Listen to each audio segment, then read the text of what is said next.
Hi, welcome back to Marx Headroom.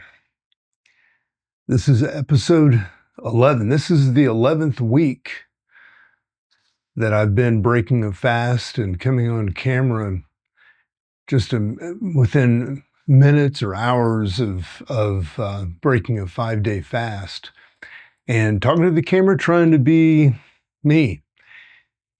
And this has been an interesting week. I can sit alone in a room and find it interesting. And I just came from a coffee shop where I couldn't help but tune into 4 or 5 different conversations that were around me that fascinated me. And, well, let me back up a little bit here. I I had a dark week, and I'm trying to be, just to use this channel to be open and authentic in areas that I think might bring some other people value and have an impact on people. And, by simply repeating, ways to be popular or ways to, maybe win in, by the standards of the world, there's a lot of different places to go for that. Marx Headroom is different. And, the algorithm, the audience, um, I find people try to characterize me one way or the other, and I often really struggle to explain who I am.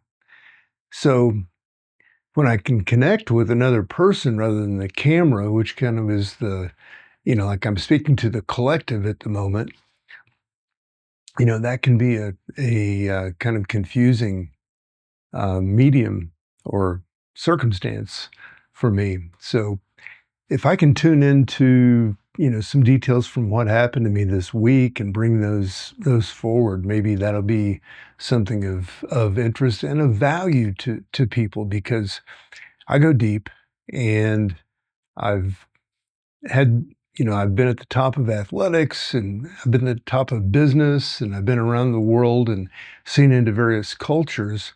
I've also been at the bottom, and that's where I came from, and back in the Ozarks, and have just, bounced around through life, trying to do the best I can in each circumstance, generally until, somebody throws me out or steers me in a totally different direction, leads me, by my heart.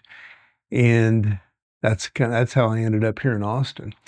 So this last week, to get specific, I reconnected with some family that I hadn't seen and been around personally in quite a while, and that was exceptional. The fall off from that experience was, you know, contrast is what helps us recognize what's happening in our lives. I mean, without contrast, between hot and cold, you wouldn't understand, what it's like, what temperature means. And, so it was great to reconnect when that connection was severed and reality, hit that I was kind of back in my normal routine. Wow. I had a lot of stuff come up, and it triggered a lot of memories, a lot of feelings, and a lot of, issues that I have always grappled with about, mostly conforming with the world. I think one of the things that, I'll just throw out there that really makes me feel very vulnerable today is my role as a father or a father figure to others. And I know that really the value that I can bring to another human being is in helping them tap into who they really are. And I realize that not everybody wants to work from that foundation. And sometimes it takes years, decades, for someone to realize that maybe that there might be some wisdom in that. So you take a lot of hard blows, in the process of being of a father or a dad.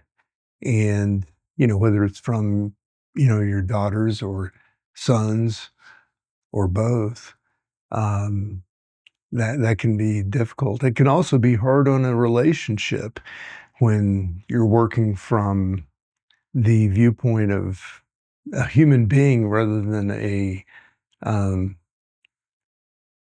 someone that's being a certain role in life, which, looking back, I've not done well or done a really strong, sustainable job, with a number of roles that I've taken on in life.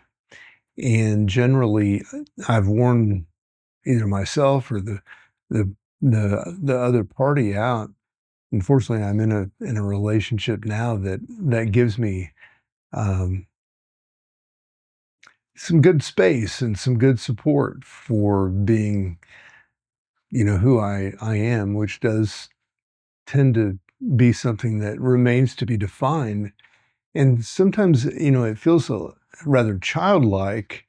And it's interesting because I find myself reveling in the magic that I might find in the moment to tap into that childlike innocence to bring something forward that is uncommon, or maybe from the universe or God, that or some, channeling some, I don't know where stuff comes from.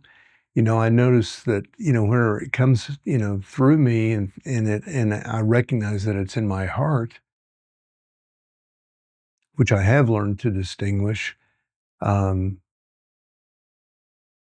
that feels like it's aligned with something that I need to say, do, or feel, or maybe just pause and let happen.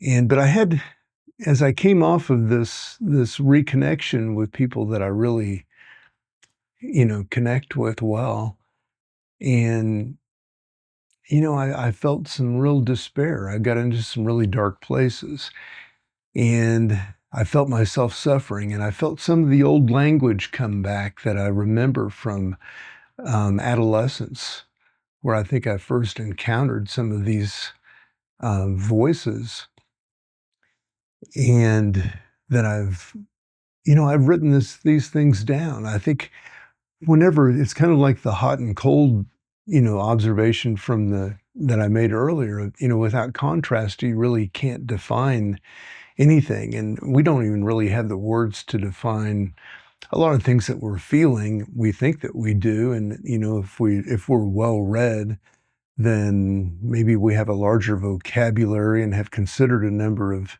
thoughts.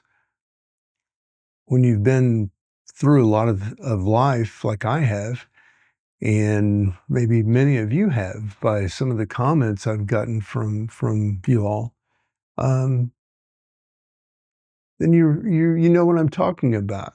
That there's some things you really really struggle to share, and you don't even know if it's appropriate or if it would be of benefit to other people.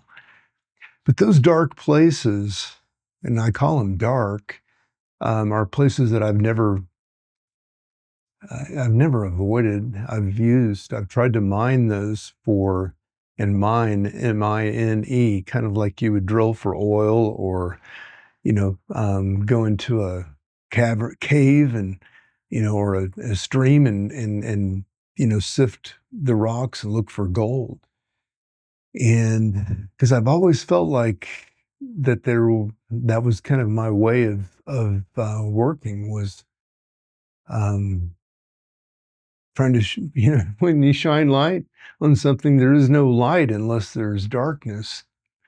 So the two go hand in hand. And when you're in that dark space, sometimes you forget that. You can't get, you just can't get your hand on the flashlight or you can't grab a hold, or there's something that really is so, I don't know, maybe there's a sense of evil or an identity, or there's this stubborn place deep down inside of you that just doesn't want to let go of something in your psyche, this torment, this idea of suffering and despair. And you feel like you'll never get out. You'll never see, and you forget even what it's like to be in the contrast of the light or the dark. You're just totally consumed by it. It's kind of like whenever you're, I've held my breath for a long time before, and there's a point where the fear of not having a breath again is overwhelming. And this week, as I was, I've written a bunch of books, and I'm finally publishing a lot of that material. And I've shared some of it on another channel that I put out on Substack and on YouTube. And I'm reading from the third book. And the third book was so boring. I was like trapped in it, but it's so fundamental to some of the thoughts that I articulate in later books. Yeah, there's 20, actually there may be 25 books in this series. But I'm laying the foundations early on with some of the early books, and some of the material was just really monotonous and boring, and I was not connecting with it emotionally. It was very analytical, and it was kind of like, it took me back to feeling like I was back at Mobile Oil when I was like 24 years old, and I'd worked my way into corporate planning, and I was entertaining a bunch of older men, around maybe my age now, or people in their 40s and 50s and 60s, and they were so out of touch. And boy, I really pray that I haven't lost that touch, being out of touch with what's possible. And hey, at this moment, I just discovered something. I don't feel out of touch. I feel very much in touch. I feel like I've maintained my connection with that innocence and with the passion and delight and mystery that is often lost through conforming and living a life that's totally identified with, how big your house is and how many cars you've got and how many this or that. So I was in this dark spot, really dark, consumed. And the full moon occurred this week. And, I can't help but notice patterns, but I know when that full moon hits around, Wednesday or Thursday, which it did this week here in Austin, oh boy,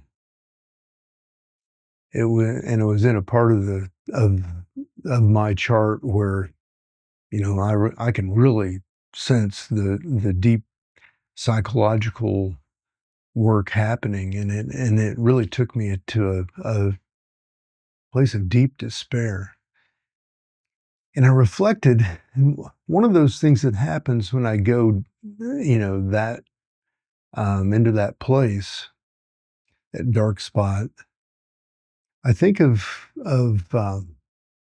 how I mean, I've heard other men, actually some men that I respect and are older than I am, even talk about the despair and how they suffered, during the week, and they're coming back to a group to kind of share and ask for prayers and support. And I can remember going into those places as in my 20s. I started learning to write from those places.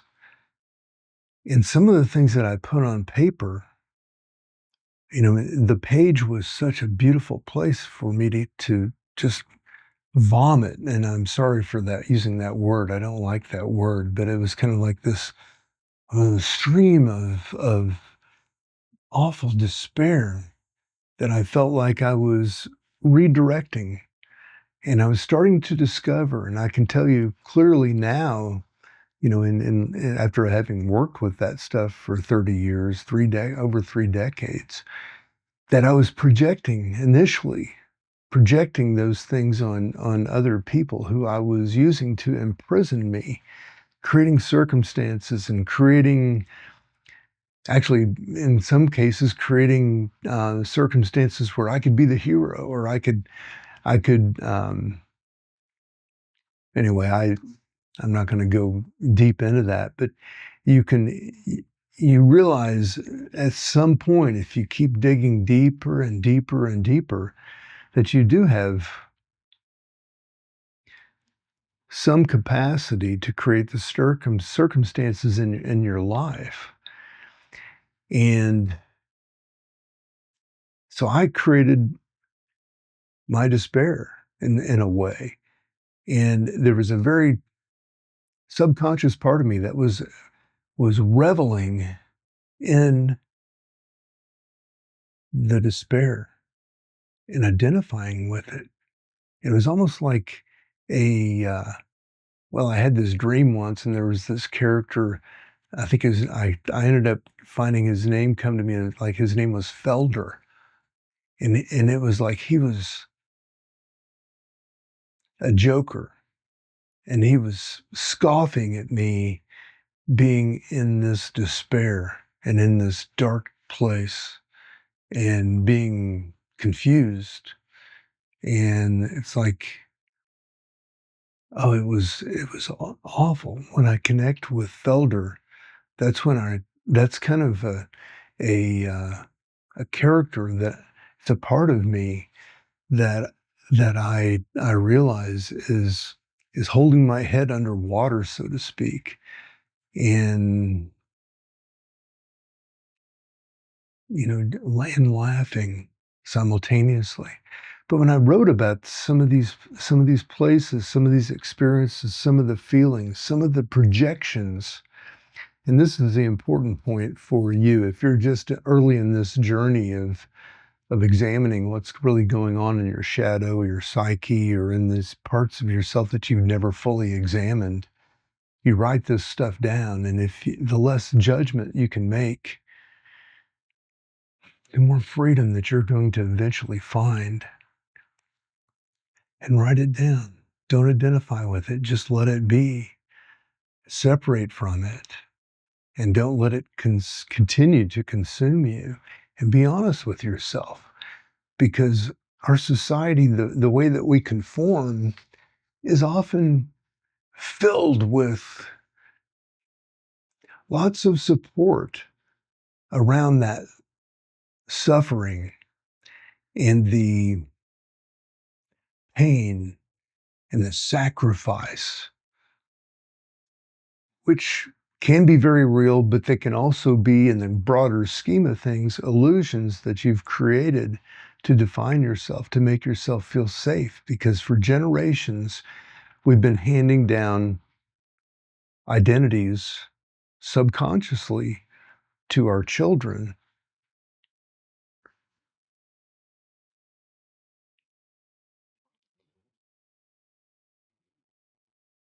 that are demeaning, disempowering,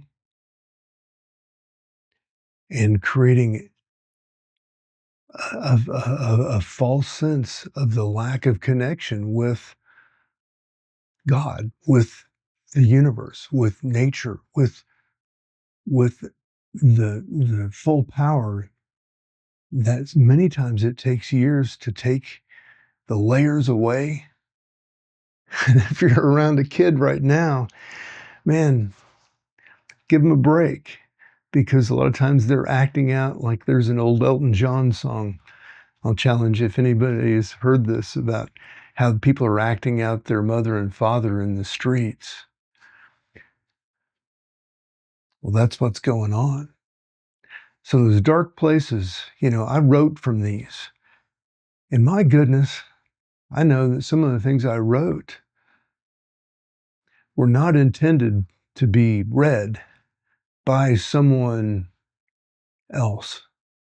And I left some of those journals. I mean, eventually I had a stack that were about 4 feet high. Um, I did a lot of journaling. I had a lot of, you might call them demons to to deal with, or dragons to slay. And people read those, people that were close to me, and that scared them. And I didn't intend for that to scare anybody, but I didn't also intend for it to be, they seem like precious things for me. I would not have gone and read someone else's journal. I would not have, I mean, I have stepped over the edge and looked into some private parts of other people's lives that, you know, I, uh, I think once that battle started at one point where my privacy was invaded and I was just kind of lost and frustrated. I think I did overstep my boundaries from time to time and gave away probably some of my own dignity by staying in some relationships longer than most humans, would ever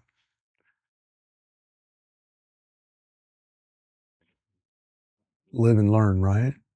I'm not making an excuse necessarily, but you don't get to go back and do it over again. But there are some things that it's interesting because there's two sides to this. There's a hard side and a soft side. And sometimes when you're operating from that hardened side to survive things that are totally devastating, and you look back and you see others telling you, well, that brought those, what you encountered, most people don't walk away from. So I'm here to talk and share. And maybe that's, I'm not trying to defend myself. I don't need to. I am still here and I am speaking of things that, on one hand are I want to say regrettable in many people's eyes, but actually I think for me they've been necessary. I couldn't, if there is any value in what I'm bringing forward right now, um, then they were necessary. If there's absolutely no value and this goes nowhere and is buried, well, I'm the only one that's getting benefit from it because I have a sense of connecting either with the collective in this, energetically in the moment, and perhaps as I produce this and release it later today, maybe it'll reach, if it reaches just one person and makes um, a difference, maybe in their own mind. And who are we to say? I don't know how things operate. I sat there next to 4 conversations that I could have actively participated in and possibly provided exceptional, guidance and information and wisdom to kind of, throw a little, extra ice cream on everyone's ice cream cone around me because it seemed like people were dealing or speaking about issues and connecting with things that they were delighting in that were uncommon. It seemed like these were kind of like private conversations that had been withheld for, one of the conversations had been, they hadn't seen each other in a couple of years. And there seemed to be such delight, but yet there was a secrecy to their conversation. And there was, anyway, that was all of those conversations seemed to be magical to me. And I sat there holding space. Not that I was, you know, being, I was working on my own. I was publishing some books at the moment that I've written, uploading and going through a process, but I couldn't help but every once in a while hear something that would draw my attention, and my eyes would come up, and immediately their eyes would connect, and it was what it was. But I don't know how I affected those people, and I know how they were affecting me. Oh, what else? This week, through all that darkness, it began in a very, very positive place earlier this week. And I connected with a group and then a couple of individuals, and felt very engaged with the world before kind of the full moon of effects hit, and caused me some darkness and despair and deep investigation that I'm speaking about here. I'll tell you the one of the things that's interesting is how people interact with groups and their expectation of groups. And when you see a and I don't know if you're how much of a student of anything you are. If you're still listening at this point, then you must be a deep person. You must be examining your life. But um, I know there was one person that even sent me a lengthy email about and thanking me about sharing from my life because it gave them some points or somehow ended up provoking some self-examination about their own life. And I appreciate knowing that I'm provoking people to look deeper into their own life, and because I think that's where the real good stuff is. It's not about the outcomes that you may have moved forward assuming, but when you can sit back and be quiet and you listen to what other people say and kind of tap in empathetically with where they're at and what they're sharing with you. Because I know that there's fathers that look at their spouses, their partners, their children, their grandchildren, the relationships in their life, and they say, "I could have done better," from time to time. That's okay. But, you did what you did, and there was a reason, and if you're examining it right now, then that might be an indicator that you're on the right track to reflect and go deeper because, I don't this can be misunderstood about how you can't necessarily repair the past, but you can turn these perspectives from being something that drags you down into the darkness into realizing that you may have participated in something that you've defined in one way, and that way may not be actually true. And that sounds kind of tricky, and that may sound like, to a simpleton, that may sound like somebody that's kidding themselves.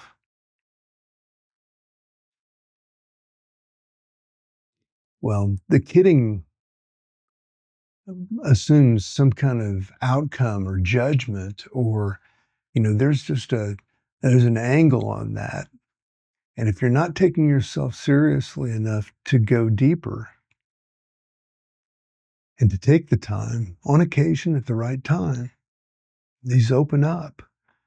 And I don't think it's something that everyone just sits down and goes and meditates over for hours at a time. But we are learning that there are some merits to that. And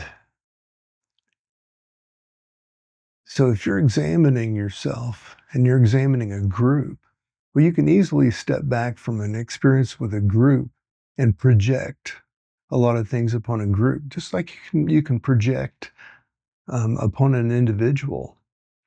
And if there's something dormant inside of you that is being perhaps activated or called, then that annoyingness, that feeling of wanting to change something, sometimes it's easier to imagine or to wrestle in our psyche about changing something outside of us rather than something inside of us. Not that you can actually do either, directly without a lot of work on yourself. But if you find yourself projecting your wants and desires, your disappointments, your anger, your frustration upon others or on groups, take some time to characterize what it is about that group. Maybe there's an expectation of that group that really is an expectation that you should put on yourself. I went to war whenever with fraternities when I was 18 or 19. I was not conforming with the standards of the world or of the popular things that maybe I qualified to be invited into, just as I rejected the good old boy network time and time again in business and in industry. Um, some counselors or people I've spoken to and shared, felt like that was self-defeating behavior, and that, and maybe, and it was in many respects. I mean, the way it, that's the definition of, when you have an opportunity, you need to take it. You may not get another, right? Well, maybe, maybe not. That's where you got to go deeper and you have to really work with your heart and with the circumstances and with the people and places in your life that you're at and decide, or, you don't make all your decisions from your head necessarily. And there's ways to find some authority and honor. And each one of us, I think the more that we work with that authority, that relationship with the authority that's honing our decisions and our path in life, well, the richer and the deeper the life. And you may leave some things on the table that you may say could have been. And as I was starting to speak of earlier about some of my relationships that I re-encountered this week, um, there were some father-son relationships where I know that sons look to their fathers for guidance and maybe even explanations about why they're here. What is it, a Shakespearean term, the anger of 1,000 sons? Well, I've been around some angry ones, and I was or am one myself. And but being here and really feeling about what it's like to be human on this earth in these social conditions can be very that can create a lot of rage. And you can easily blame someone for that or a group. But ultimately, you came here, you were incarnated for a reason. And, it happens to me to be the one I'm here to find that and to walk into that dark alley. And fortunately, the lights always come back on for me. And I say fortunately, I'm assuming that's that's fortune, and that one day, um, I'll be able to even speak more clearly and more eloquently and or more effectively or more directly rather than just to a camera, but to another person, to another group, to mankind in a way that makes difference that I maybe see or get reflected. Um, am I looking for that? I don't. That's weird because I'm just discovering this as I'm speaking because the value that where I'm operating from right now is a very deep, internal dialogue. This is with myself, and I think to some extent, everyone, whether they believe that they're speaking to somebody else or not, is actually speaking to themselves. And I don't even know if we have the capacity many times to see how that operates. And fortunately, I've had some people that were good reflectors. And if you're into human design and you're listening, you're one of those um, people in my life. Uh, those are people who are super sensitive to many of the things that I'm speaking of right now, and may find it challenging to exist in the world. And I say that with great love and respect for some of the reflectors that I've known. So this week I shared something with some older men that I have come across.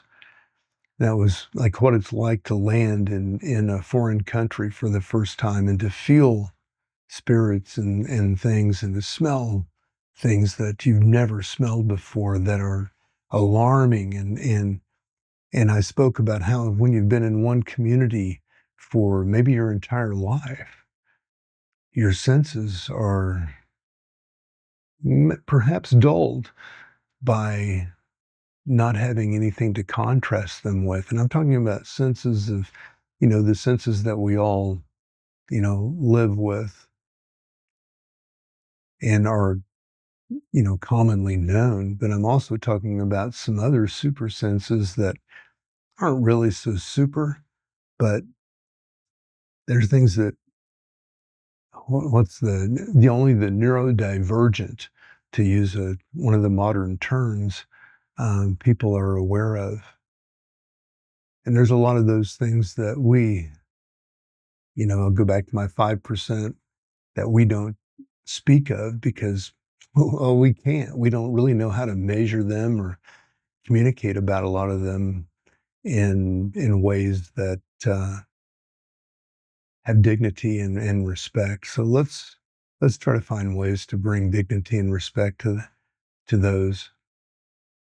Not every homeless person, as we have labeled them from civilized society, um, actually, that I find that to be a very offensive term, offensive at a very deep level, because I believe that everyone does make their choice and is living their life with some dignity. And when you speak to someone who is in that category of being needy or mentally ill or homeless, or, I mean, you're really saying, they're worthless by the standards of society. And then if you're sensitive to them and want to save them, then you see value in them and you want to help them get back up on their feet, right? Well,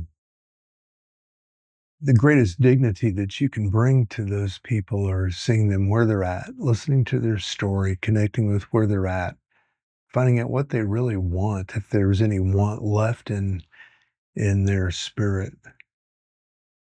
So it's interesting because several years ago when I came to Austin full time, and I'd really been rejected by business and personal life and society, in many ways that nearly destroyed me.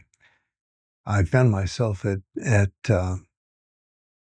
this place called the Austin Clubhouse, and I ended up interviewing 10 of the people that were members there and getting their heartfelt story. I went in and I interviewed them, brought in lights and a camera and, special audio to record our conversation.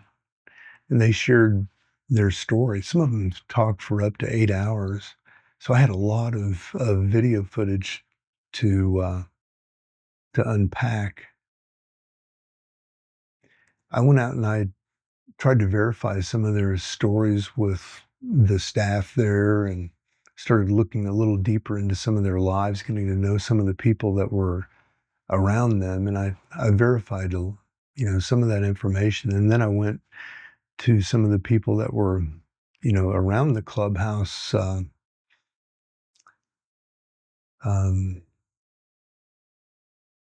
I guess you'd call it their executive management team. And I just didn't find a lot of energy for exposing those stories. I think, I went there initially thinking I would, well, I didn't have a lot of expectations, but I knew people opened up and I knew people talked to me and I was really kind of lost myself and looking for my own place and trying to, actually, I was trying to get healed.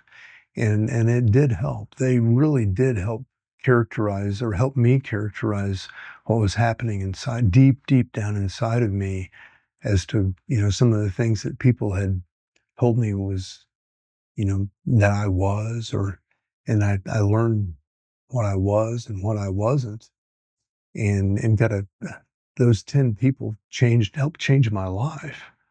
Because after those interviews, I knew exactly the path that I needed to proceed upon over the next, you know, however long, um, the help I needed. I could see clearly what I needed. I needed to continue to feel deeper into some things that I'd been blindsided by in life.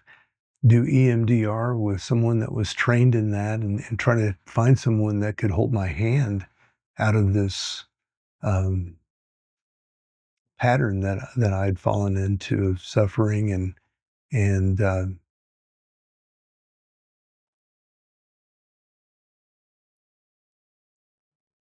heal.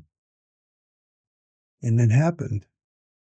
So it's interesting that that group, was kind of the lowest of low by worldly terms in Austin. And now I meet regularly with a group of, very, very affluent um, men who have, for the most part, been the definition of the Austin community. Some of them are former leaders in the community, and some of them still are. And, I'm sitting here listening and connecting, sharing with those people. So again, the idea of contrast comes to mind about, you know, high and low. And I think a lot of these people, are now that they're older, um, they're starting to recognize the places where they, maybe, felt empowered and tried to work in their 30s and 40s and into their 50s at doing things. There's still some illusions that they're carrying into later life now that they've gotten out of the rat race to some extent. But I find that amongst, the elite or the privileged, there's rarely has someone, really felt the common person's humanity deeply. They may have had splinters and they may try to imagine, they may try to feel, and they may try to empathize, but there is a real need amongst many of us who have been run over and come back and survived and put ourselves back together again to speak of those parts of life that have been judged, unspoken, unforgiven, and mischaracterized as things that we need to run from rather than toward. Because that's where I find my relationships. I see them going, and if hopefully I'll have a chance to live long enough to watch some of the children I raised, grow into older middle-aged. Well, some of them are middle-aged now, but um, to grow into some maturity and connect in ways that are very powerful. And I also hope that we're planting the seeds right here in Mark's Headroom, and with anyone that is listening or watching, feeling along with me here, connecting to create a new platform to work from. That's the future. The AI stuff, that could make everything a lot easier. It could take the burden of trying to, of these false identities and of the know-it-all stuff. The resources are at all of our fingertips now. And the things that they can't replicate are the things that I'm trying to speak of and bring forward here. So I hope you guys and gals have a great week. I'm going to go break my fast here shortly, and I'm wishing you all the best, all the richest life, the deepest feelings, the most. Don't be afraid of the contrast, and don't get lost in the darkness, and don't get lost in the light, because you need both to see the guides feel your way.